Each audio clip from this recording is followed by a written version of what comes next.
আসসালামু আলাইকুম রাহমাতুল্লাহি ওয়া বারাকাতুহু। প্রিয় দর্শক মণ্ডলী, আজকে আমরা জানবো জুমার দিনের বিশেষ কিছু ফজিলতের কথা।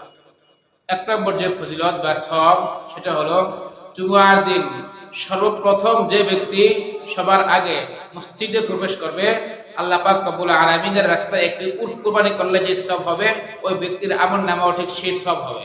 সুবহানাল্লাহ।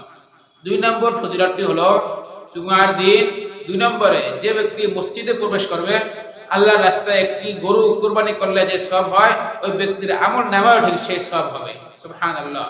3 নম্বর ফজিলত হলো জুমার দিন যে ব্যক্তি সর্বপ্রথম 3 নম্বরে মসজিদে প্রবেশ করবে, আল্লাহর রাস্তায় একটি ছাগল কুরবানি করলে যে সওয়াব হয়, ওই ব্যক্তির আমলনামাও যে সেই সওয়াব হবে। 4 নম্বর ফজিলত হলো জুমার দিন 4র্থ নম্বরে যে ব্যক্তি মসজিদে প্রবেশ করবে, আল্লাহর রাস্তায় একটি মুরগি সদকা করলে যে সওয়াব হয়, ঠিক তার আমলনামাও সেই সওয়াব হবে। 5ম নম্বরে যে ব্যক্তি মসজিদে প্রবেশ করবে জুমার দিন, আল্লাহর রাস্তায় একটি ডিম সদকা করলে যে সওয়াব হয়, ওই ব্যক্তির আমলনামাও সেই সওয়াব হবে। সুবহানাল্লাহ। এছাড়া আরো অনেক আমল রয়েছে, অনেক ফজিলত রয়েছে। যেমন বৃহস্পতিবার মাগরিবের পর থেকে নিয়ে শুক্রবার পর্যন্ত সারাদিন দুরূদ শরীফ পাঠ করা, সারা রাত দুরূদ শরীফ পাঠ করা, বেশি বেশি দুরূদ শরীফ পাঠ করা। আল্লাহ রাসূল সাল্লাল্লাহু আলাইহি ওয়াসাল্লাম আমলের ক্ষেত্রে বেশি বেশি আমল করার কথা বলেন নাই। কোরআন হাদিস যেটাও কোথাও এটা পাওয়া যাবে না যে তোমরা বেশি বেশি এই আমলটা করো, বেশি বেশি নামাজ পড়ো, বেশি বেশি রোজা রাখো। বরং বলা হয়েছে তোমরা শুদ্ধভাবে রোজা রাখো, শুদ্ধভাবে নামাজ পড়ো, ভালো কাজ করো।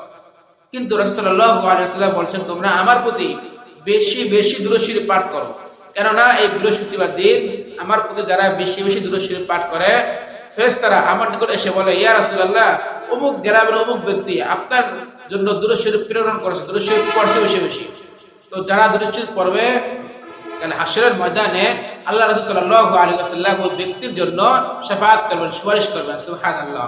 এছাড়াও হাদিসের মধ্যে আসছে নবী সাল্লাল্লাহু আলাইহি ওয়াসাল্লাম বলেন, যে ব্যক্তি আমার উপর একবার দুরূদ শরীফ পড়ে, আল্লাহ পাক রব্বুল আলামিন তার উপর 10টা নেকি লিখে দেন। সুবহানাল্লাহ।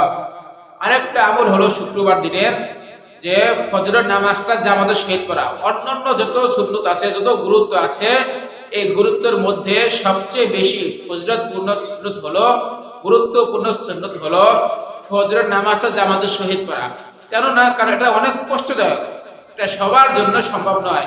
সব মানুষ এই শীতের মধ্যে ল্যাব পোশাকে নিচ থেকে উঠে মসজিদে গিয়ে উযু করে নামাজ পড়বে, এটা সবার ভাগ্যে জুটে না এবং সবার পক্ষে সম্ভব নয়, অনেক কষ্টকর।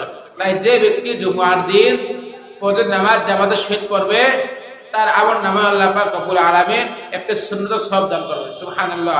তাই আসুন আমরা অতীতে যা করেছি সেগুলোকে পিছনে ফেলে দিয়ে ভবিষ্যৎ থেকে, সামনের দিন থেকে যেন আমরা ভালো ভালো কাজ করতে পারি।